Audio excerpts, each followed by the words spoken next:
Bidadi township ವಿಚಾರವಾಗಿ ಆ ಭಾಗದ 2 ಪಂಚಾಯತಿಯ ರೈತರು ಆಗಲೇಬಾರದು ಅಂಥೇಳಿ 500 ದಿನಗಳಿಗಿಂತಲೂ ಹೆಚ್ಚಿಗೆ ಶಾಂತಿಯುತವಾಗಿ ಧರಣಿ ನಡೆಸ್ತಾ ಇದ್ದಾರೆ. ಆ ಭಾಗ ನಾನು ಕೂಡ 2 ಸಾರಿ ಆ ಭಾಗಕ್ಕೆ ಭೇಟಿ ಕೊಟ್ಟಿದ್ದೀನಿ. ನಿಜವಾಗ್ಲೂ ನಮ್ಮ ಶಿವಮೊಗ್ಗ ಜಿಲ್ಲೆ ಮಲೆನಾಡಿಗಿಂತಲೂ ಕೂಡ ಅದ್ಭುತವಾಗಿದೆ. ಅದು ನಿಜವಾದ ಮಲೆನಾಡು. ಆ ರೀತಿ 10,000 ಮರಗಿಡಗಳಿದ್ದಾವೆ. ಒಂದು ದಿನಕ್ಕೆ ಸುಮಾರು 42,000 ಲೀಟ್ರ್ ಹಾಲು ಹಾಕ್ತಾರೆ, ರೇಷ್ಮೆ ಸಾಕ್ತಾರೆ, ತರಕಾರಿ ಬೆಳೀತಾರೆ. ಅದಕ್ಕೆ ನಂಬ್ಕೊಂಡಂಥ ಸುಮಾರು ಕೃಷಿ ಕೂಲಿಕಾರ ಕುಟುಂಬಗಳಿದ್ದಾವೆ. ಎಲ್ಲರೂ ಕೂಡ ಅಲ್ಲಿ 2 ಎಕರೆ 2.5 ಎಕರೆ ಒಳಗಡೆ ಇರ್ತಕ್ಕಂಥ ರೈತರೇ. ಅವರು ಇವತ್ತೇನಾದ್ರು ಆ ಭೂಮಿನ ಕಸ್ಕೊಂಡು ಇವತ್ತು ಟೌನ್ಶಿಪ್ ಮಾಡಿದರೆ ಆ ಭಾಗದ ರೈತರು ಕಾರ್ಮಿಕರು ಎಲ್ಲಿ ಹೋಗ್ಬೇಕು? ಆ ಕಾರಣಕ್ಕೋಸ್ಕರ ಇವತ್ತು ಬಿಡದಿ ಟೌನ್ಶಿಪ್ ಮಾಡಬಾರ್ದು ಅಂಥೇಳಿ ಇಡೀ ರಾಜ್ಯದ ರೈತರು ಒಕ್ಕೊರಲಿಂದ ಇವತ್ತು ವಿರೋಧ ಮಾಡ್ತಾ ಇದ್ದಾರೆ. ಒಂದು ಪ್ರವಾಸಿ ಸ್ಥಳ ಆಗಿದೆ ಬಿಡದಿ. ಪ್ರತಿಯೊಬ್ಬರು ಕೂಡ ಆ ಭಾಗಕ್ಕೆ ಹೋದವರೆಲ್ಲ ಬಿಡದಿಗೆ ಧರಣಿಗೆ ಹೋಗಿ ಒಂದ್ಸಲ ಭಾಗವಹಿಸಿ ಬರ್ತಾರೆ. ಇದನ್ನು ಸರ್ಕಾರ ಮನಗಾಣಬೇಕು. ಮುಖ್ಯಮಂತ್ರಿ ಡಿ ಕೆ ಶಿವಕುಮಾರ್ ಅವರು ಇದನ್ನು ಅರ್ಥ ಮಾಡ್ಕೊಳ್ಬೇಕು. ಕುಮಾರಸ್ವಾಮಿ ಡಿ ಕೆ ಶಿವಕುಮಾರ್ ಹೋರಾಟ ಅಲ್ಲ ಇದು. ಅವ್ರ ಮಧ್ಯೆ ಇರ್ತಕ್ಕಂಥ ಜಗಳ ಅಲ್ಲ ಇದು.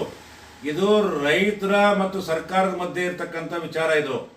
ಇಲ್ಲಿಯ ರೈತರು ಯಾವ ರಾಜಕೀಯ ಪಕ್ಷನೂ ಕೂಡ ಅವ್ರಿಗೇನು ಅವಶ್ಯಕತೆ ಇಲ್ಲ, ಯಾವ ರಾಜಕೀಯ ಪಕ್ಷನೂ ಕೂಡ ಬೇಕಾಗಿಲ್ಲ. ಅವ್ರಿಗೆ ಬೇಕಾಗಿರ್ತಕ್ಕಂಥದ್ದು ಭೂಮಿ, ಹೊಟ್ಟೆಪಾಡಿ ಭೂಮಿ, ಪೂರ್ವಜರ ಕಾಲದಿಂದ ಬಂದಂಥ ಭೂಮಿ. ಅದು ಅಜ್ಜ ಮುತ್ತಜ್ಜನಿಂದ ತಲೆಮಾರಿನಿಂದ ಬಂದಂಥ ಭೂಮಿ. ಇವತ್ತು ನನಗೆ 1/2 ಎಕರೆ 1 ಎಕರೆಯಲ್ಲಿ ಹೆಮ್ಮೆಯಿಂದ ಹೇಳ್ತೀನಿ ನಾನು ಭೂಮಾಲೀಕ ಅಂತ ಹೇಳಿ. ಇವತ್ತು ಹೆಮ್ಮೆಯಿಂದ ಹೇಳ್ತೀನಿ ನಾನು ಭೂಮಾಲೀಕ ಅಂತ ಹೇಳಿ. ನಾನು ಇವತ್ತು ಇನ್ನೊಂದು ಕಾರ್ಖಾನೆ, ಇನ್ನೊಂದು ಹೋಟ್ಲ್ನಾಗ ಲೋಟ ತೊಳೆಯೋದು, ಕಾವು ಕಾಯೋದು ಕಾರ್ಖಾನೆಯ ನಾವು ಇನ್ನೊಬ್ಬರ ಕೂಲಿ ಕಾರ್ಮಿಕನಾಗಿ ಅಥವಾ ಕೂಲಿ ಆಳಾಗಿ ದುಡಿಲಿಕ್ಕೆ ತಯಾರಿಲ್ಲ. ನಾನು ಇವತ್ತು ನನ್ನ ಕುಟುಂಬ, ನನ್ನ ಮಕ್ಕಳು, ನಮ್ಮ ಸಂಸಾರ ಪ್ರತಿಯೊಬ್ಬರೂ ಕೂಡ ನಾವು ಕೂಡ ಹಾಲು, ಹೈನು, ಬೆಳೆಗಳು, ತರಕಾರಿ ಬೆಳೆಗಳು, ಹಣ್ಣು ಎಲ್ಲದನ್ನು ಊಟ ಮಾಡಿ ಇವತ್ತು ಈ ದೇಶದ ಜನರಿಗೆ, ನಾಡಿನ ಜನರಿಗೆ ಕೊಡ್ತೀವಿ. ನೀವು ಬೆಂಗಳೂರು ಸುತ್ತಮುತ್ತ ಪೂರ್ತಿ ಎಲ್ಲ ನೀವು ಟೌನ್ಶಿಪ್ ಮಾಡಿದರೆ, ಕಾಂಕ್ರೀಟ್ ನಾಡ್ ಮಾಡಿದರೆ ಎಲ್ಲಿ ಹೋಗ್ತೀರಿ ಬೆಂಗಳೂರು ನಗರದವರು? ಆದ್ರಿಂದ ಇವತ್ತು ಈ ಟೌನ್ಶಿಪ್ಪನ್ನು ಬರೀ ಆ ಭಾಗದ ರೈತರಷ್ಟೇ ಅಲ್ಲ, ಇವತ್ತು ಕರ್ನಾಟಕದ ರಾಜ್ಯದ ರೈತರು ಇವತ್ತು ವಿರೋಧ ಮಾಡ್ತಾ ಇದ್ದಾರೆ. ನಾನು ವಿನಂತಿ ಮಾಡ್ಕೊಳ್ತಾ ಇದ್ದೇನೆ, ಬೇರೆ ಇವತ್ತು ವರ್ಗದ ಜನರು ಕೂಡ ಊಟ ಮಾಡ್ತಕ್ಕಂಥ ಯಾರ್ಯಾರು ಊಟ ಮಾಡ್ತಿರೋ, ಊಟ ಮಾಡ್ತಕ್ಕಂಥವ್ರು ಎಲ್ಲರೂ ಕೂಡ ಯಾರು ಹಾಲು ಕುಡಿತೀರಿ, ಯಾರು ತರಕಾರಿ ತಿಂತೀರಿ, ಯಾರು ಹಣ್ಣು ತಿಂತೀರಿ, ಯಾರು ದವಸ ಧಾನ್ಯ ಉಪಯೋಗಿಸ್ತೀರಿ, ಅವರೆಲ್ಲರೂ ಕೂಡ ಇವತ್ತು ಪ್ರತಿಯೊಬ್ಬರು ಕೂಡ ವಿರೋಧ ಮಾಡಬೇಕಾಗಿದೆ. ವಿರೋಧ ಮಾಡ್ತಾರೆ. ನನಗೆ ಖಂಡಿತ ಖಚಿತವಾಗಿ ನನಗೆ ಗೊತ್ತಿದೆ ವಿರೋಧ ಮಾಡ್ತಾರೆ. ಆದರೆ ಮುಖ್ಯಮಂತ್ರಿಗಳು ಹಠಮಾರಿತನ ತಾಳಬಾರ್ದು. ಇವತ್ತು ಬಾಲಕೃಷ್ಣ ಅವರು ಶಾಸಕರು ಮಾತೆತ್ತಿದ್ರೆ ಕುಮಾರಸ್ವಾಮಿ ಮಾತಾಡ್ತಾರೆ. ನಿಮ್ಮ ಕುಮಾರಸ್ವಾಮಿ ನಿಮ್ಮ ವಿಚಾರ ಬಿಟ್ಬಿಡ್ರಿ. ನಿಮ್ಮ ಜಿದ್ದಿದ್ರೆ ನೀವು ರಾಜಕಾರಣದ ನೀವು ತೋರಿಸ್ಕೊಳ್ರಿ. ನೀವು ವೈಯಕ್ತಿಕವಾದ ಜಿದ್ದಿದ್ರೆ ನೀವು ರಾಜಕಾರಣದ ತೋರಿಸ್ಕೊಳ್ಳಿ. ಇದು ರೈತರ ಪ್ರಶ್ನೆ. ರೈತರ ಮೇಲೆ ಜಿದ್ದು ಮಾಡಬೇಡ್ರಿ. ರೈತರ ಮೇಲೆ ನೀವು ಹಠ ಮಾಡಬೇಡ್ರಿ. ರೈತರು ವಿನಂತಿ ಮಾಡಿ ಕೇಳ್ತಾ ಇದ್ದಾರೆ, ಕೈ ಖಾಲಿ ಬೀಳ್ತಾ ಇದ್ದಾರೆ ಅವರ ಅಧಿಕಾರಿಗಳಿಗೆ. ಆದ್ರೂ ಕೂಡ ಪೊಲೀಸ್ನವರು ನಿನ್ನೆ ದೌರ್ಜನ್ಯ ಮಾಡಿದ್ದಾರೆ.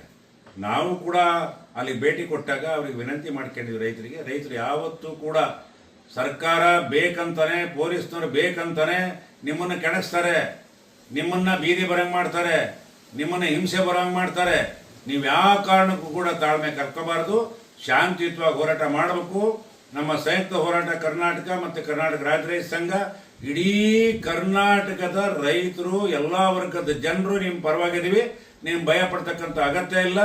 ಮುಖ್ಯಮಂತ್ರಿಗಳೇ, ನೀವು ಮುಖ್ಯಮಂತ್ರಿಗಳಾಗಿ 28ನೇ ಇಸ್ವಿಗೆ ನೀವು ಮತ್ತೊಮ್ಮೆ ಸರ್ಕಾರ ಅಧಿಕಾರಕ್ಕೆ ಬರಬೇಕು ಅಂತ ಕನಸು ಕಾಣ್ತಾ ಇದ್ದೀರಿ. ಕನಸು ಕಾಣ್ರಿ, ಸಂತೋಷ. ನೀವೇ ಅಧಿಕಾರಕ್ಕೆ ಬರ್ರಿ, ನಮ್ದೇನು ಚಿಂತೆ ಇಲ್ಲ. ಆದರೆ ಈ ಯೋಜನೆ ಒಂದರಿಂದಲೇ ನಿಮ್ಮ ಕನಸು ಭಗ್ನ ಆಗುತ್ತೆ ಅಂತಕ್ಕಂಥದ್ದನ್ನು ಕೂಡ ನೀವು ಗಮನದಲ್ಲಿ ಇಟ್ಕೊಂಡು ಈ ಯೋಜನೆಯನ್ನು ಕೈ ಬಿಡಬೇಕು ಅಂತ ಹೇಳಿ ನಾನು ಕೂಡ ರೈತರ ಪರವಾಗಿ ನಿಮ್ಮಲ್ಲಿ ವಿನಂತಿ ಮಾಡ್ತಾ ಇದ್ದೇನೆ.